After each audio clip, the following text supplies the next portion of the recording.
Donc maintenant, je vais vous parler plus de règles de sécurité pour pratiquer le cododo en lit partagé parce que c'est quand même le main point de cette vidéo-là. Je l'ai dit au début, oui, on commence à parler de plus en plus de cododo en lit partagé, mais c'est vraiment très important que de le faire de façon sécuritaire.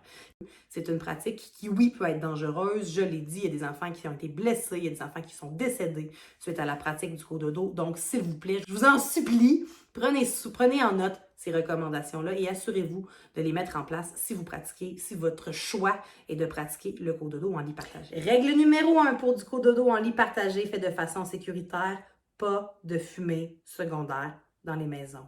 La cigarette, dehors. Les petits joints de fin de soirée, dehors. Le cigare de mon oncle Gaétan, dehors. Tout ça, dehors. Règle numéro 2, ne sois pas trop fatigué. Puis là, c'est comme, ouais, mais c'est parce que je fais du cododo parce que je suis fatiguée puis je suis plus capable, justement, d'aider mon enfant à bien dormir. Oui, mais si tu commences la pratique du cododo à un moment ou à 3 heures du matin, tu te dis, c'est peut-être important ou ce serait vraiment pertinent de faire du cododo. Quand tu vas tomber endormi, en fait, la pression au sommeil est tellement devenue forte dans ton processus homéostasique que ce qui fait que ton sommeil va être quasiment entièrement ponctué de sommeil profond, communément appelé le N3.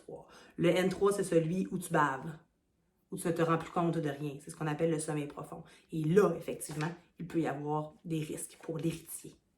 Assure-toi, bien entendu, que l'espace dans ton lit soit sécuritaire. Je recommande chaudement de poser l'enfant entre le premier répondant, une barrière, premier répondant au gardien du sommeil et un mur, et pas nécessairement entre les deux parents, parce qu'on le sait qu'il y en a toujours un qui est plus alerte que l'autre, et celui qui est moins alerte que l'autre pourrait rouler sur ton enfant, l'accrocher avec un coup de coude. Ça réveille bien mal.